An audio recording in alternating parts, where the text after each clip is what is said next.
नमस्कार दोस्तों, आप सभी का स्टडी फॉर यूपीएससी चैनल में स्वागत है। पॉलिटी के एमसीक्यू हम लोग कर रहे हैं, जिसमें अगला एमसीक्यू किसका है तो उद्देशिका से संबंधित एमसीक्यू होंगे। उद्देशिका पॉलिटी के सबसे इंपॉर्टेंट चैप्टरों में से एक है। उद्देशिका मूल अधिकार, डीपीएसपी, संविधान का निर्माण की प्रक्रिया, उसके अलावा जो कार्यपालिका है आपका उससे सवाल काफ़ी ज़्यादा पूछे जाते हैं। स्टेट पीसीएस में लोकल बॉडीज़ से भी सवाल आते हैं, तो उसको भी एक बार देख लीजिएगा। अगर आपके पास घटना चक्र हो तो, अगर मैं नहीं करा पाऊँ तो उसको देखकर ज़रूर जाइएगा। पॉलिटी एमसीक्यू नाम से प्लेलिस्ट है, उसमें काफ़ी सारे एमसीक्यू ऑलरेडी कंप्लीट हैं। ये तो मैंने फिर से शुरू किया है आपके लिए, फ्रेश शुरू किया है, उसमें ऑलरेडी कंप्लीट है। जिसको आप जाकर देखेंगे तो आपको काफ़ी सारे एमसीक्यू मिल जाएंगे। ओके, चलिए शुरू करते पहले सवाल से। पहला नंबर सवाल क्या है कि हम भारत के लोग, भारत को एक, ये आपका क्या दिया हुआ है, उद्देशिका दिया हुआ है। इससे पूछा गया है कि यहाँ पर कौन सा दिनांक लिखा हुआ है, तो 26 नवंबर 1949 का दिनांक लिखा हुआ है। 26 नवंबर को संविधान को अंगीकृत किया गया था। और लागू कब से किया गया था बंधुओं, तो लागू किया गया था इसको 1950 के 26 जनवरी से। ओके, अगला सवाल है आपका कि भारतीय गणतंत्र की 26/1/1950 की सही संवैधानिक वस्तु स्थिति क्या थी। जब संविधान लागू किया गया था तो उस समय भारत संपूर्ण प्रभुत्व संपन्न और लोकतंत्रात्मक गणराज्य था भारत उस समय। ओके, उसमें धर्मनिरपेक्ष की अवधारणा नहीं आई थी हमारे संविधान में। आगे बढ़ते हम लोग। एक चीज़ का ध्यान रखिएगा, यहाँ पर अंबेडकर जी के संविधान में धर्मनिरपेक्ष शब्द नहीं था। कई सारे अंबेडकरवादी जो होते हैं आजकल के लिबरल लोग, वो धर्मनिरपेक्षता के शब्द पर बहुत जोर देते हैं। अंबेडकर जी जैसे पढ़े लिखे लोग, देश में सबसे ज़्यादा संविधान विशेषज्ञ में उनका नाम आता है, सबसे बड़े विशेषज्ञ, देश और दुनिया को जानने वाले, उनके संविधान में धर्मनिरपेक्ष शब्द नहीं था, क्योंकि उनको इसकी ज़रूरत नहीं महसूस हुई थी। सही कह रहा हूँ मैं, धर्मनिरपेक्ष की भावना थी हमारे संविधान में। धर्म के आधार पर भेदभाव को गलत बताया गया था हमारे मूल अधिकार में, लेकिन धर्मनिरपेक्ष शब्द नहीं लिखा हुआ था उद्देशिका में।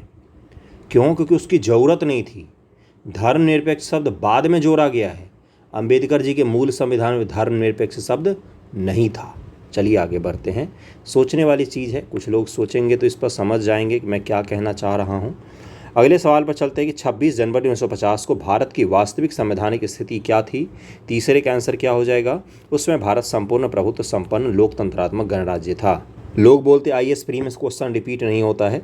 ये आईएएस प्री 2021 का सवाल है।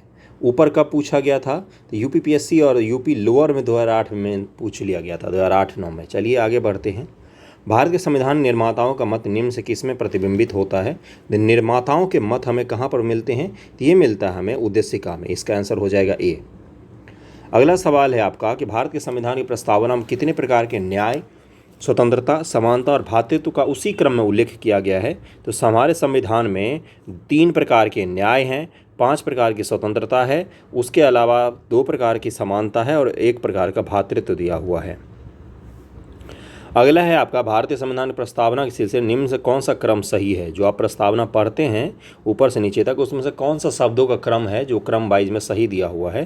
तो छठे का आंसर क्या हो जाएगा? प्रश्न में दिए गए भारतीय संविधान की प्रस्तावना वर्णित किए गए हैं और ये भारतीय राज्य व्यवस्था के स्वरूप का वर्णन करते हैं। इनमें से समाजवादी और पंथ निरपेक्ष मूल संविधान में नहीं थे, इन्हें 42वें संविधान में जोड़ा गया। जोड़े जाने के पश्चात संविधान में इनका क्रम है सार्वभौम, सत्ता संपन्न, समाजवादी, पंथ निरपेक्ष, लोकतंत्रात्मक और गणतंत्र। ओके, यहाँ पर इसने आंसर क्यों नहीं दिया? क्योंकि यहाँ पर देखिए जनवादी एक शब्द लिखा हुआ है। जनवादी शब्द हमारे कहीं भी उद्देशिका में आता ही नहीं है, इसलिए ये गलत दिया हुआ था। 1995 बीपीएससी का है, आप में से बहुत सारे के जन्म से भी पहले। भारतीय संविधान की प्रस्तावना में भारत को किस रूप में घोषित किया गया है? तो एक सार्वभौमिक, समाजवादी, धर्मनिरपेक्ष, प्रजातांत्रिक गणराज्य के रूप में घोषित किया गया है। बीपीएससी का फेवरेट चैप्टर है ये, देखते होंगे आपके हर दूसरे तीसरे सवाल में बीपीएससी लिखा हुआ है। अगला है कि निम्न शब्दों पर विचार कीजिए, सही शब्दों को विचार अनुक्रम में लगाना। इन सभी शब्दों को क्रम में लगाना है, उद्देशिका पढ़ते समय जैसे जैसे आते उसी समय में। इसका आंसर है ए। सबसे पहले आ जाएगा सार्वभौमिक, फिर आ जाएगा समाजवादी, फिर आ जाएगा धर्मनिरपेक्ष, फिर प्रजातांत्रिक शब्द आ जाता है। भारतीय संविधान की प्रस्तावना में समाजवादी शब्द किस संशोधन के तहत जोड़ा गया? तो 42वें संविधान संशोधन के तहत जोड़ा गया। निम्न से कौन सा 42वें संविधान संशोधन के माध्यम से भारत के संविधान की प्रस्तावना में जोड़ा गया था? तो समाजवाद और पंथ निरपेक्ष जोड़ा गया था। भारतीय संविधान प्रस्तावना में धर्मनिरपेक्ष और समाजवादी शब्द जोड़े गए हैं। 42वें संविधान संशोधन के द्वारा धर्मनिरपेक्ष और समाजवादी शब्द जोड़ा गया। निम्न से कौन भारत को धर्मनिरपेक्ष राज्य वर्णित करता है? तो संविधान की प्रस्तावना वर्णित करती है। निम्न शब्दों में से कौन सा शब्द सन 1975 भारतीय संविधान प्रस्तावना में सम्मिलित नहीं था? तो अखंडता शब्द सम्मिलित नहीं था। भारतीय संविधान प्रस्तावना में समाजवादी, पंथ निरपेक्ष और अखंडता को जोड़ा गया 42वें संविधान संशोधन 1976 के द्वारा जोड़ा गया है। अगला है समाजवाद, ग्राम स्वराज, पंथ निरपेक्षता और संपूर्ण प्रभुत्व संपन्न।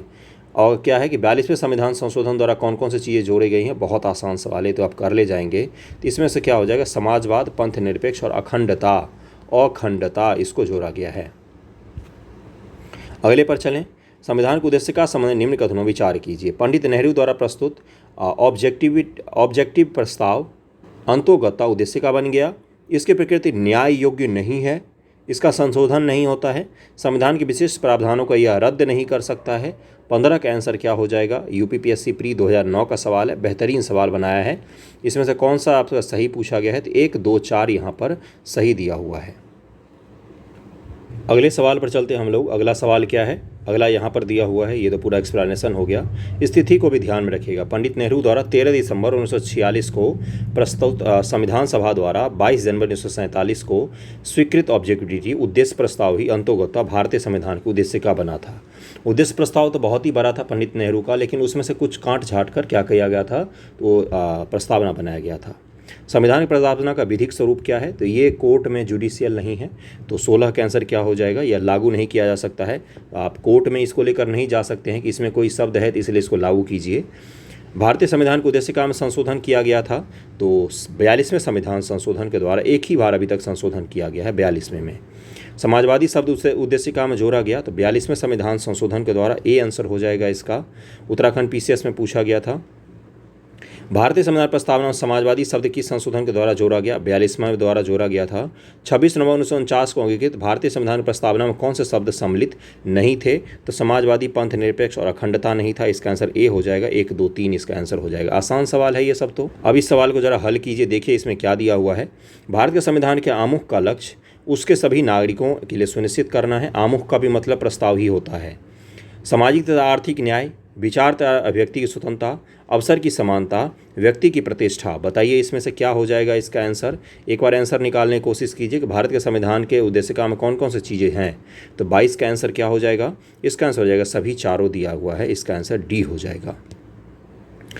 अगले सवाल पर हम लोग चलते हैं। अगला सवाल क्या है भाई? तो अगला है कथन और कारण है कि भारत एक संपूर्ण प्रभुत्व संपन्न समाजवादी धर्मनिरपेक्ष लोकतंत्रात्मक गणराज्य है, क्योंकि हमेशा मैंने बोला है कारण से पहले क्योंकि लगाइए, क्योंकि इसे 42वें संविधान संशोधन 1976 द्वारा संपूर्ण प्रभुत्व संपन्न लोकतंत्रात्मक गणराज्य के स्थान पर प्रतिस्थापित किया गया था। तो 23 का आंसर क्या हो जाएगा? सभी को पता चल ही गया होगा कि दोनों सही है और व्याख्या भी है। भारतीय संविधान प्रस्तावना के अनुसार भारत के संपूर्ण प्रभुत्व संपन्न समाजवादी पंथ निरपेक्ष लोकतंत्रात्मक गणराज्य है। 42वें संविधान संशोधन के द्वारा भारतीय संविधान प्रस्ताव में समाजवादी पंथ निरपेक्ष और अखंडता शब्द को जोड़ा गया था। भारत में लैंगिक सार्वभौमिकता है, क्योंकि संविधान की प्रस्तावना आरंभ होती है किससे? तो हम भारत के लोग से आरंभ होती है। इसका तात्पर्य क्या है कि जो संविधान है उसका शक्ति का स्रोत क्या है? संविधान को कहाँ से शक्ति मिलती है? जैसे सरकारें हैं हमारी, सरकारों को कहाँ से शक्ति मिलती है? तो सरकारों को शक्ति मिलती है संविधान से। कोर्ट को कहाँ से शक्ति मिलती है? तो संविधान से। और संविधान को कहाँ से शक्ति मिलती है?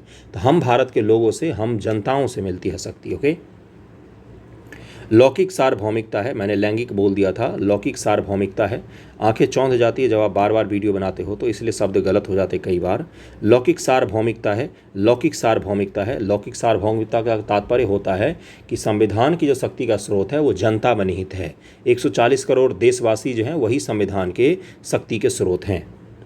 भारतीय संविधान प्रस्तावना हम भारत के लोग, we the people of India से शुरू होती है। अतः भारत में लौकिक सार्वभौमिकता है। इसका अर्थ है कि जनता सर्वशक्तिमान है और किसी बाह्य सत्ता के अधीन नहीं है हम। ओके। हम भारत के लोग शब्द का प्रयोग भारतीय संविधान में किया गया है और संविधान की प्रस्तावना में किया गया है। अगला क्या है? सभी व्यक्ति पूर्णतः और समान रूप से मानव है, यह सिद्धांत जाना जाता है। सार्वभौमिकता के रूप में जाना जाता है इस सिद्धांत को। छत्तीसगढ़ पीसीएस का सवाल है ये। तो भारत के संबंध में भारत के संदर्भ में निम्न से कौन सा धर्मनिरपेक्ष शब्द का सही भाव व्यक्त करता है? धर्मनिरपेक्ष का सही भाव क्या है भारत के संदर्भ में? तो बताइए इसका आंसर। कितना शानदार सवाल है, चारों आंसर अच्छे लग रहे होंगे आपको। भारत में अनेक धर्म हैं, भारतीयों को धार्मिक स्वतंत्रता प्राप्त है, धर्म अनुपालन व्यक्ति की इच्छा पर निर्भर है, भारत में राज्य का कोई धर्म नहीं है। तो 27 का आंसर क्या हो जाएगा? डी आंसर हो जाएगा। राज्य का तात्पर्य है स्टेट, स्टेट का मतलब बिहार राज्य से मत लगाइएगा। स्टेट का मतलब होता है सरकार, कोई भी सरकार, केंद्र सरकार, राज्य सरकार, कोई भी। तो जो सरकार है उसका कोई अपना धर्म नहीं है। जैसे पाकिस्तान के जो सरकार है उसके संविधान में उसका नाम क्या है? Islamic Republic of Pakistan. तो यानी कि वहाँ का राज्य जो है, स्टेट है, उसका धर्म है, धर्म क्या है वहाँ पर? इस्लाम है उसका धर्म। लेकिन भारत में तो ऐसा कुछ नहीं है। भारत में लगता है रिपब्लिक ऑफ इंडिया या रिपब्लिक ऑफ भारत, भारतीय गणराज्य। तो इसमें कोई राज्य का धर्म नहीं है। निम्न से कौन सा शब्द भारतीय संविधान प्रस्तावना में उल्लेखित नहीं है? तो संघीय शब्द कहीं भी प्रस्तावना में उल्लेख नहीं किया गया है। संघीय शब्द का कहीं भी प्रस्तावना में उल्लेख नहीं है। निम्न से कौन सा शब्द भारत के संविधान की उद्देशिका में नहीं है? तो लोक कल्याण शब्द भी उद्देशिका में आपको कहीं पर भी नहीं मिलेगा। उद्देशिका याद होना चाहिए, ऐसे भी याद होना चाहिए। अब इंटरव्यू देने जाएंगे ना, जिन लोगों का इंटरव्यू है, याद करके जाना। कई बार घुसते ही वो पता है क्या पूछ लेते हैं? तो बताओ उद्देशिका याद है आपको? तो इतनी छोटी चीज़ आप पढ़कर नहीं जाते हो कई बार, और वही सबसे बेसिक चीज़ पूछ लेते हैं। तो पहले सवाल में ही आप घबरा जाओगे तो फिर पूरा इंटरव्यू ख़राब चला जाता है। इसलिए मैं कह रहा हूँ कि इसको पढ़कर जाइएगा, उद्देशिका वगैरह याद होने चाहिए। भारतीय संविधान प्रस्तावना में निम्न से किस स्वतंत्रता का वर्णन नहीं है? तो 30 का आंसर क्या हो जाएगा? डी, आर्थिक स्वतंत्रता का वर्णन नहीं किया गया है। ओके, आर्थिक न्याय की बात की गई है। देखिए, भारतीय संविधान प्रस्तावना में सामाजिक, आर्थिक और राजनीतिक न्याय, विचार और अभिव्यक्ति की स्वतंत्रता, विश्वास, धर्म और अभिव्यक्ति, विश्वास, धर्म और उपासना की स्वतंत्रता है, 5 स्वतंत्रता है। प्रतिष्ठा और अवसर की समानता का वर्णन है, परंतु आर्थिक स्वतंत्रता का कहीं भी उल्लेख नहीं है। आर्थिक न्याय की बात की गई है। निम्न से कौन भारतीय संविधान की प्रस्तावना में उल्लेखित नहीं है? तो धार्मिक न्याय का उल्लेख भारतीय प्रस्तावना में नहीं किया गया है। संविधान प्रस्तावना के बारे में कौन सा कथन सही है? तो इसका आंसर हो जाएगा ए, धर्म समाजवादी धर्मनिरपेक्ष शब्द 1950 में लागू संविधान के अंग नहीं थे। यही यहाँ पर सही दिया हुआ है। भारतीय संविधान कौन सा भाग संविधान की आत्मा कहलाता है? तो 33 का आंसर क्या हो जाएगा? उद्देशिका को संविधान की आत्मा कहा जाता है। कितनी बार पूछा गया है। अगले सवाल पर हम लोग चलते हैं कि निम्न से किसने भारतीय संविधान प्रस्तावना को हमारे संप्रभु प्रजातांत्रिक गणराज्य की जन्म कुंडली कहा था? के.एम. मुंशी जी ने कहा था। वेरी इंपॉर्टेंट, और ये सवाल कठिन स्तर में आ जाएगा उद्देशिका का, क्योंकि कथन लोग पढ़कर नहीं जाते हैं। तो इसको ध्यान रखिएगा, के.एम. मुंशी महोदय का ये कथन है। अगला सवाल है आपके लिए कि संविधान को एक पवित्र दस्तावेज किसने कहा था? ये कहा था बी.आर. अम्बेडकर जी ने। इसका आंसर ए हो जाएगा। किस वाद के फैसले में सर्वोच्च न्यायालय ने सर्वप्रथम घोषित किया कि उद्देशिका संविधान का हिस्सा नहीं है? ये बेरूबारी संघ का मामला था। बेरूबारी संघ का मामला था। ए आंसर हो जाएगा। बेरूबारी यूनियन के मामले में 1960 में सर्वोच्च न्यायालय ने सर्वप्रथम घोषित किया कि प्रस्तावना संविधान का अंग नहीं है। केशवानंद भारती केरल राज्य के बाद 1973 में सर्वोच्च न्यायालय ने उपयुक्त निर्णय को पलटते हुए उद्देशिका को संविधान का भाग माना। निम्न से किस वाद में उच्चतम न्यायालय ने धारणा प्रस्तुत की कि उद्देशिका संविधान का भाग है? तो ये यूनियन इंडिया बनाम डॉक्टर कोहली, बनारसी दास बनाम स्टेट ऑफ यूपी। बताइए, अभी बताया मैंने, बोमई बनाम यूनियन ऑफ इंडिया। तो बोमई बनाम यूनियन ऑफ इंडिया में सबसे पहले बोला था कि जो हमारा प्रस्तावना है वो संविधान का भाग है। उसके बाद 1973 में बोला था कि संविधान में हर चीज़ शामिल है, आप किसी में भी संशोधन कीजिए, लेकिन मूल जो संविधान का आत्मा है, जो संविधान का मूल भावना है, उसमें संशोधन नहीं करना चाहिए। ये 1973 में आया था मूल ढांचे का सिद्धांत। प्रसंगत बाद में बोमई बनाम यूनियन ऑफ इंडिया के मामले में उच्चतम न्यायालय ने कहा कि उद्देशिका संविधान का भाग है, पंथ निरपेक्ष संविधान का मूल लक्षण है। केशवानंद भारती बनाम केरल राज्य के मामले में बहुमत से दिए गए निर्णय में उद्देशिका को संविधान का भाग माना गया था। निम्नलिखित विवादों में से किसमें सर्वोच्च न्यायालय ने प्रस्तावना को भारतीय संविधान की मौलिक संरचना का भाग स्वीकार किया था? तो केशवानंद भारती मामले में स्वीकार किया था। निम्न में से ओके। भारतीय संविधान प्रस्तावना में जिन आदर्शों और उद्देश्यों को रूपरेखा दी गई, उसकी व्याख्या की गई है। तो कहाँ पर की गई है? तो 39 का आंसर हो जाएगा सी। मूल अधिकार, राज्य के नीति निषेध तत्व और मौलिक कर्तव्य, तीनों में हमें संविधान की प्रस्तावना की व्याख्या मिलता है। इसको ध्यान में रखिएगा, ये अच्छा सवाल है, बेहतरीन सवाल है, इसमें कन्फ्यूज हो सकते हैं आप, इसलिए इसको ध्यान रखिएगा। अगले सवाल पर चलते हैं हम लोग। अगला क्या है कि निम्न से कौन सा एक भारतीय संविधान के उद्देश्य को प्रतिबिंबित करता है? तो संविधान की प्रस्तावना करता है। भारत के संविधान के उद्देश्य का कितने प्रकार के न्याय की बात की गई है? तो राजनीतिक और आर्थिक और आपका सामाजिक 3 प्रकार के न्याय हैं। सामाजिक, आर्थिक और राजनीतिक 3 प्रकार के न्याय की बात की गई है बंधुओं, आपको पता ही होगा। भारतीय संविधान प्रस्तावना में इसके सभी नागरिकों को कौन सा न्याय प्रदान करने की व्यवस्था की गई है? तो सामाजिक, आर्थिक और राजनीतिक न्याय की बात की गई है। अगला है कि आर्थिक न्याय का किसमें उपबंध किया गया है। जो हमारे संविधान के उद्देश्य में से एक है आर्थिक न्याय, इसका उपबंध कहाँ पर किया गया है? आर्थिक न्याय का उपबंध कहाँ कहाँ पर आपको संविधान में दिखता है? कठिन सवाल होगा, ये IAS प्री 2013 का सवाल है। यहाँ पर आपको आसान लग रहा होगा, रूम पर बैठे हैं, ईयरफोन लगा के बेड पर लेटे लेटे पढ़ रहे हैं। एग्ज़ाम हॉल में ये सवाल हालत ख़राब कर देगा आपका, यकीन मानिए। चारों ऑप्शन कन्फ्यूजिंग है इसके, सब के सब कन्फ्यूज करेंगे आपको। बताइए मुझे इसका आंसर क्या होगा 43 का, इसलिए मैं रुका हुआ हूँ ताकि आप आंसर निकालें। इसका आंसर क्या हो जाएगा? बी हो जाएगा। उद्देश्य का और राज्य की नीति नहीं सकता, तो दोनों जगह हमें आर्थिक न्याय की बात मिलती है। आर्थिक न्याय की बात उद्देश्य का में कहाँ पर मिलती है? जहाँ पर ये बोला गया है 39 के क का ख है, या देखिएगा 39 का ख है आर्टिकल में, जिसे बोला गया है कि समान कार्य के लिए समान वेतन। और ये क्या है? तो ये क्या है भाई? तो ये यही तो है, आर्थिक न्याय की ही तो बात की गई है। बी आंसर हो जाएगा इसका। भारतीय संविधान उद्देश्य का राज्य की नीति नहीं सकता, तो आर्थिक न्याय की परिकल्पना और उद्देश्यों का उपबंध करते हैं। कठिनतम सवाल था ये, आज आपको आसान लग रहा होगा, लेकिन एग्जाम में आएगा तो दिक्कत हो जाएगा आपको। भारत के संविधान का संविधान की उद्देश्य का क्या है? ये IAS प्री में हर साल एक सवाल पूछा जाता है उद्देश्य का से, गारंटेड होता है। एक सवाल गारंटेड आएगा UPSC PT में, एक सवाल उद्देश्य का से प्रियम्बल से जरूर पूछा जाता है। बताइए मुझे इसका आंसर, पढ़िए चारों के चारों और आंसर निकालिए। आसान नहीं है, आंसर निकालिए एक बार, फिर मैं आपको बताता हूँ 44 का आंसर क्या हो जाएगा। इसका आंसर हो जाएगा, क्या निकाला है आपने? 44 का आंसर हो जाएगा डी। संविधान का भाग है किंतु उसके अन्य भागों से स्वतंत्र होकर उसका कोई विधिक प्रभाव नहीं है। इसका तात्पर्य ये है कि प्रस्तावना तभी प्रभावी हो सकता है जब संविधान का बाकी हिस्सा प्रभावी हो। बाकी हिस्सा अगर संविधान का प्रभावी नहीं हो तो संविधान के प्रस्तावना का कोई मतलब ही नहीं बनता है। ठीक बा, आगे चलल जाई। 44 का आंसर हो जाएगा डी। संविधान में दिया गया आमुख न्यायालय में लागू नहीं, पर महत्व, आमुख का मतलब क्या होता है? वही प्रस्तावना। ओके, न्यायालय में लागू नहीं, महत्वपूर्ण और उसकी उपयोगिता है, शासन करने के उद्देश्यों को उल्लिखित करता है, संविधान के कानूनी अर्थ निर्णय में सहायता करता है। 45 का आंसर क्या हो जाएगा? देखिए यहाँ पर क्या दिया हुआ है।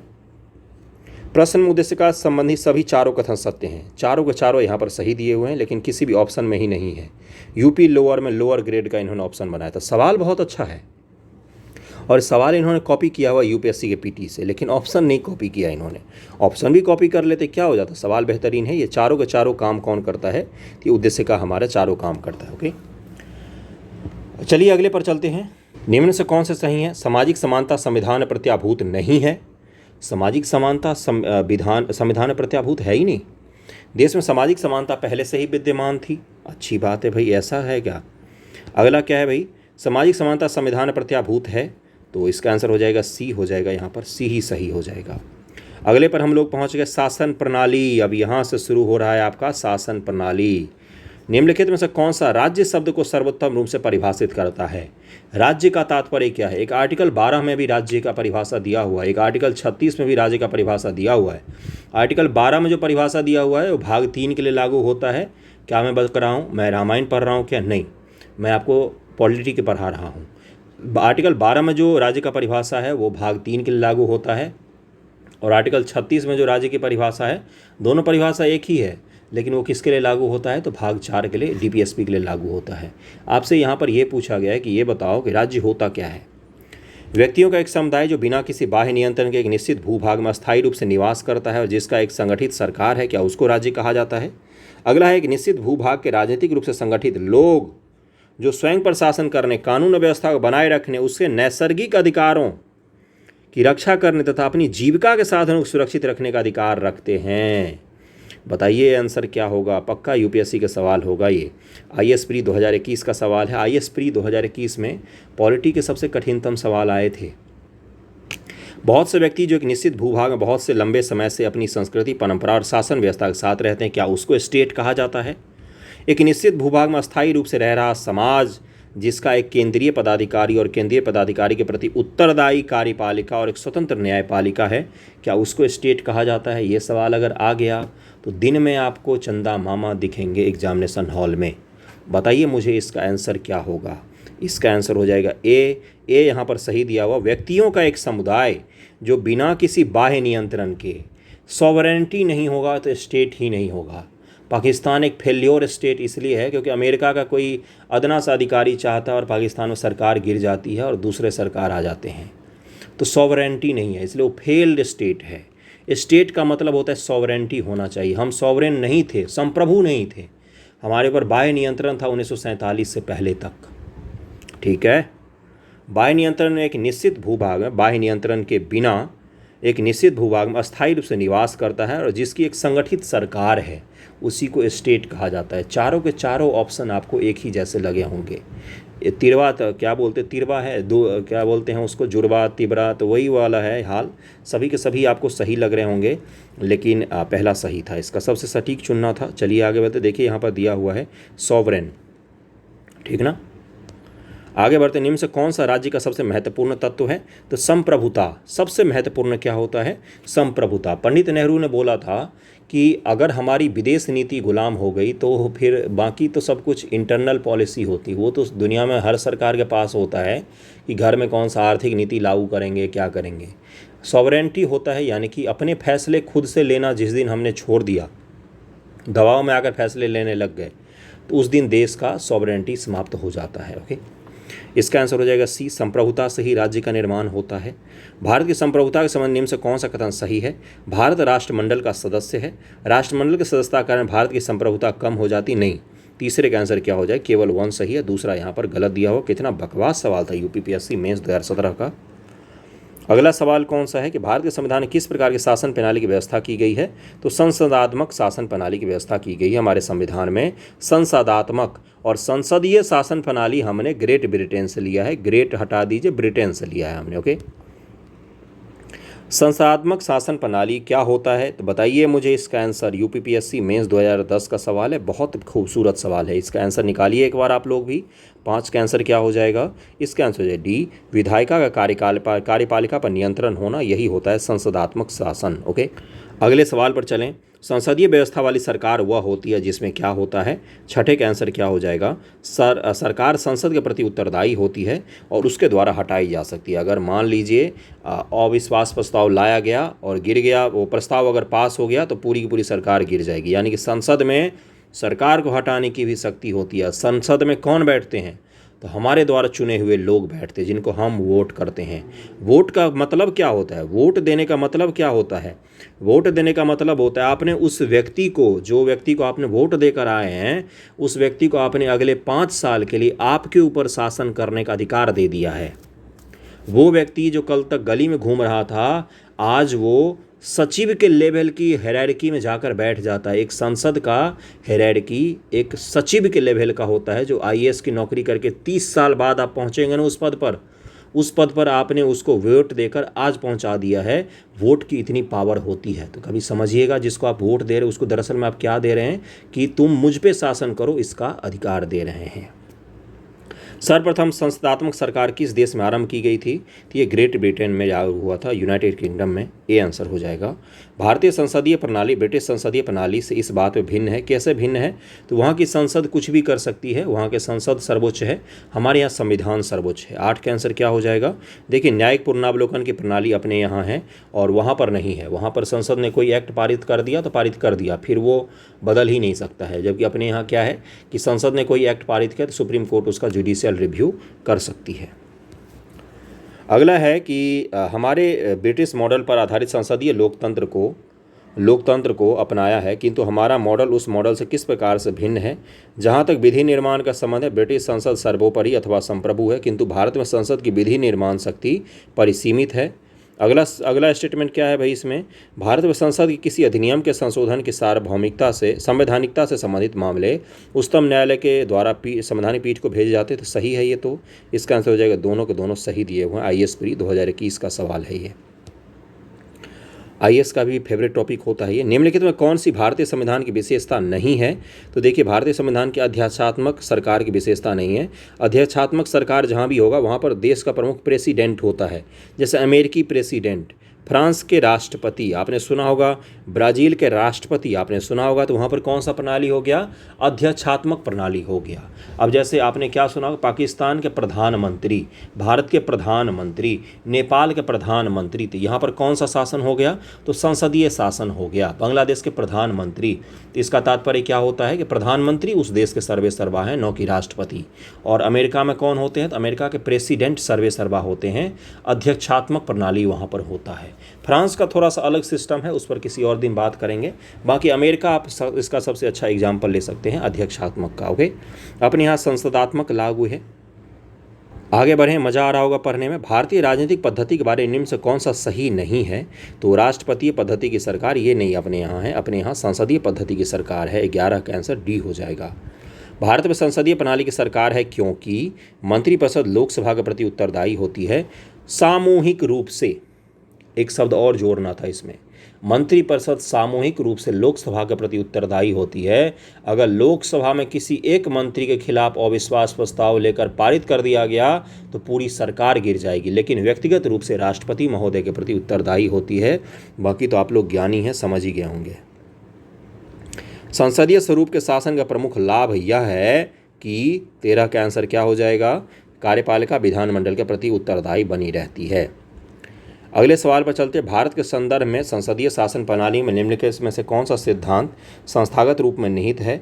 14 का आंसर हो जाएगा पहला और दूसरा। मंत्रिमंडल के सदस्य संसद के सदस्य होते हैं। जब तक मंत्रियों को संसद का विश्वास प्राप्त है तभी तक वो अपने पद पर बने रह सकते हैं, तो ये आंसर हो जाएगा इसका। राज्य का अध्यक्ष ही मंत्रिमंडल का अध्यक्ष होता है? नहीं, गलत है। राज्य के जो प्रमुख है वो कौन है? तो हमारे राष्ट्रपति महोदया हैं। राष्ट्र के प्रमुख कौन होते हैं? तो राष्ट्रपति जी होते हैं। ओके, अगला सवाल है आपका कि सरकार के संसदीय व्यवस्था के विषय में निम्न से कौन सा वक्तव्य सही है, ये बताना है आपको। 15 का आंसर क्या हो जाएगा?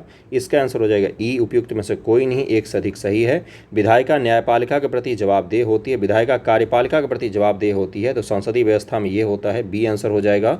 विधायिका और कार्यपालिका दोनों स्वतंत्र है? नहीं, राष्ट्रपति न्यायपालिका के प्रति जवाबदेह होते हैं, ये भी गलत है। इसमें से कोई सा भी सही नहीं होगा। विधायिका न्यायपालिका के प्रति जवाबदेह नहीं होती है, विधायिका कार्यपालिका के प्रति भी जवाबदेह नहीं होती है। मैंने कुछ और पढ़ दिया था, विधायिका और कार्यपालिका दोनों स्वतंत्र भी नहीं होते हैं, इन दोनों का इंटीग्रेशन होता है। राष्ट्रपति भी न्यायपालिका के प्रति जवाबदेह नहीं होते, तो इसका आंसर हो जाएगा ई, इनमें से कोई नहीं। 65वीं बीपीएससी में बहुत ही खूबसूरत सवाल बनाया गया था 2019 ईस्वी में। अगला है निम्न से उस एक को चुनिए जो मंत्रिमंडल के स्वरूप के सरकार के अंतर्निहित सिद्धांत को अभिव्यक्त करता है, तो 16 का आंसर क्या हो जाएगा? 16 का आंसर हो जाएगा सी, सरकार के जनता के प्रति सामूहिक उत्तरदायित्व को सुनिश्चित करने के लिए संसदीय लोकतंत्र की एक कार्यविधि है, तो इसको ध्यान में रखिएगा। क्या है ये? मंत्रिमंडल स्वरूप के सरकार को अंतर्निहित कौन सा करता है इसमें? तो सी करता है।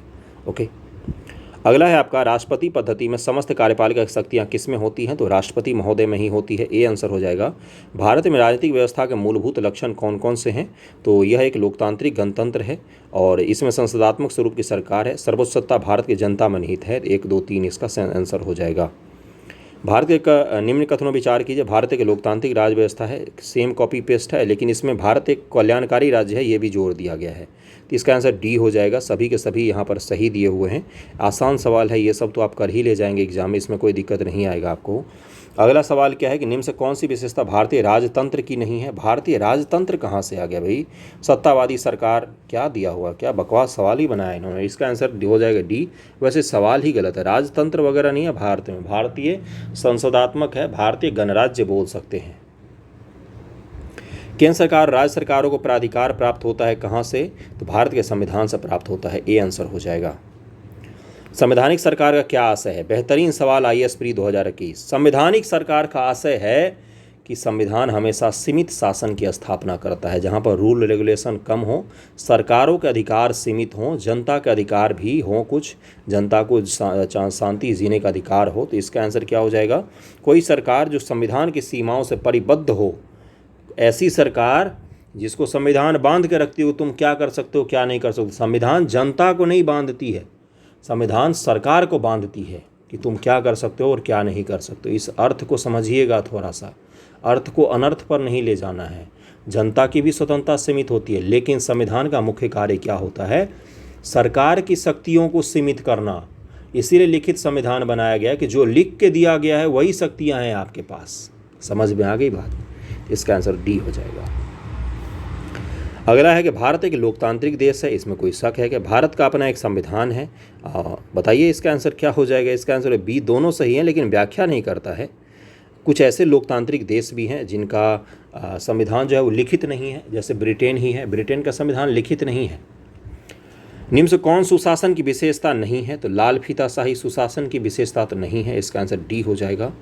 कल्याणकारी राज्य वेलफेयर स्टेट का मतलब क्या होता है, कमज़ोर वर्गों के कल्याण का उत्थान करना, यही होता है वेलफेयर स्टेट। और कहाँ पर बात की गई वेलफेयर स्टेट के अपने संविधान में, तो DPSP में बात की गई है, ध्यान रखिएगा, ये पूछा गया UPSC में। अगले पर चलें।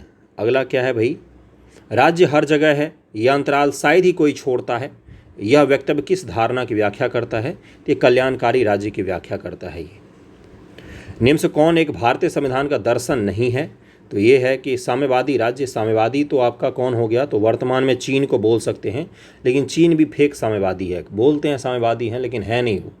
चलिए ठीक है, मान लेते साम्यवादी राज्य आप उसको कह सकते हैं। बाकी तो दुनिया में कोई साम्यवादी वगैरह बचा नहीं। कुछ JNU वगैरह में कुछ लोगों के विचारधारा में जरूर साम्यवाद बचा हुआ है, बाकी दुनिया का सबसे बोगस विचारधारा कोई था तो वो साम्यवाद ही था, जो समय के साथ उड़ गया, उसके मानने वाले आज भी उड़ रहे हैं। चलिए आगे बढ़ते हैं। निम्नलिखित कथनों से कौन सा सही है ये बताना है आपको। भारतीय संविधान अध्यक्षात्मक है, भारत एक नाम मात्र का राजतंत्र है, भारत एक कुलीन तंत्र है, भारत एक संसदात्मक प्रजातंत्र है, तो भारत एक संसदात्मक प्रजातंत्र है, यही यहाँ पर सही होगा, डी आंसर हो जाएगा। भारत में राजनीतिक सत्ता का प्रमुख स्रोत कौन है, तो ये है भारत की जनता। जनता शक्ति मिलती है कॉन्स्टिट्यूशन को, कॉन्स्टिट्यूशन से शक्ति किसको मिलती है, तो सरकारों को, और सरकार से शक्ति किसको मिलती है, तो सरकार का काम होता है कि जनता को सिटीजन को सशक्त करना। आगे बढ़ते हैं। निम्नलिखित में कौन अध्यक्षात्मक शासन प्रणाली का आधारभूत तत्व है, अध्यक्षात्मक शासन प्रणाली का आधारभूत तत्व है एकल कार्यपालिका। कहाँ पर, एकल कार्यपालिका। अध्यक्षात्मक शासन प्रणाली का आधारभूत तथ्य है एकल कार्यपालिका, इसमें सत्ता केंद्रीकृत होती है। राष्ट्रपति अमेरिका की बात कर सकते हैं आप लोग। निम्न से कौन सा सही है, अध्यक्षात्मक शासन प्रणाली की विशेषता है, तो कार्यपालिका का प्रमुख राष्ट्रपति होता है, राष्ट्रपति अपने मंत्रिपरिषद का चयन स्वयं करता है, राष्ट्रपति व्यवस्थापिका को भंग नहीं कर सकता है।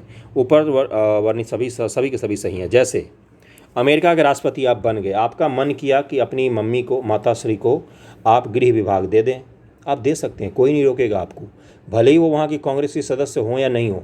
वहाँ पर कांग्रेस बिल्कुल अलग होता है, कांग्रेस का तात्पर्य लोकसभा बिल्कुल अलग होता है, कार्यपालिका बिल्कुल अलग होता है, न्यायपालिका बिल्कुल अलग होता है। कार्यपालिका को कोई एक्ट पास करवाना है तो उसको लोकसभा में जाना पड़ेगा, वहाँ पर रिक्वेस्ट करना पड़ेगा कि भाई साहब एक एक्ट बनाकर हमें दे दो, और वो दे देंगे, ठीक है। लेकिन संपूर्ण शक्ति किस में निहित होती है, एक व्यक्ति में निहित होती है, जो राष्ट्रपति होता है उस देश का।